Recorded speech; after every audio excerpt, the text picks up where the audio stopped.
Hello everyone, and welcome back to another 5-minute build showcase for Destiny 2, with this being one of our last builds before Lightfall. In today's build, we are featuring the Arc Warlock using all three aspects, Electrostatic Mind, Lightning Surge, and Arc Souls to clear out masses of adds and dealing damage to multiple enemies at once. So let's get to it.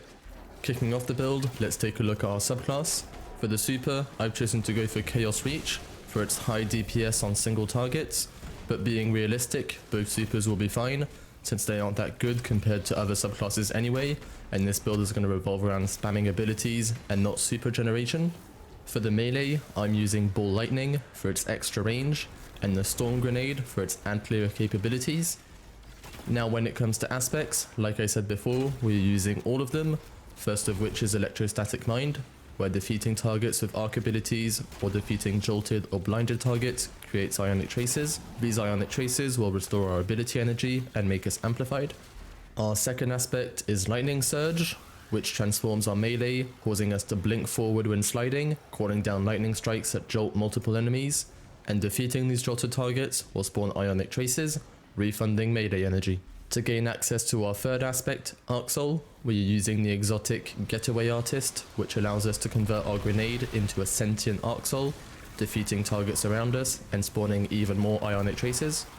To help complete the build, we need to equip some fragments that will help clear adds and regain ability energy to give us permanent Arc Souls and melees. The first of these is Spark of Resistance, reducing our incoming damage when surrounded by enemies. We are also running Spark of Ions to spawn ionic traces when defeating jolted targets, and this does stack with Electrostatic Mind to restore even more energy. I'm also running Spark of Amplitude to spawn orbs of power when defeating targets while amplified, and with this setup we end up being amplified almost permanently. Finally, I'm also running Spark of Magnitude to increase the duration of our grenades when we already have an Arc Soul active and grenade energy to spare. However, this final fragment can be switched out depending on your playstyle. To complement the build, I'm using a combination of Elemental Wells and Charge of Light to make sure that we always have a grenade available to convert into Arc Souls and melees to clear adds. To activate the benefits of our mods, I'm using Melee Wellmaker to spawn an Arc Elemental Well after melee kills. Picking up a well will activate Well of Striking to grant melee energy, and this will also grant us 2 stacks of Charge of Light with Elemental Charge. Our 2 stacks of Charge of Light will activate Heavy Handed to refund half of our melee energy on use, and Well of Striking to spawn an Orb of Power after every melee kill. As long as we get a kill with either Ball Lightning or Lightning Surge melees, these major mods will help us regain our melee energy instantly, and then our minor mods will convert this into grenade energy for our Arc Soul production. When it comes to our minor mods, I'm equipping 2 sets of Hands-On to convert melee final blows into super energy.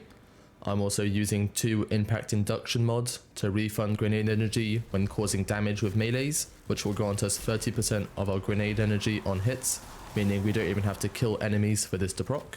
The reason we are creating Orbs of Power with Well of Striking and Spark of Amplitude is to reduce our grenade cooldown with Innovation mods, granting 18% of our grenade energy back on every Orb of Power pickup. Finally, I'm also running Distribution for some extra ability energy if we ever need it. The combination of these mods, Elemental Wells and Ionic Traces, means we have a constant flow of arc abilities to produce Arc Souls and melees to control adds.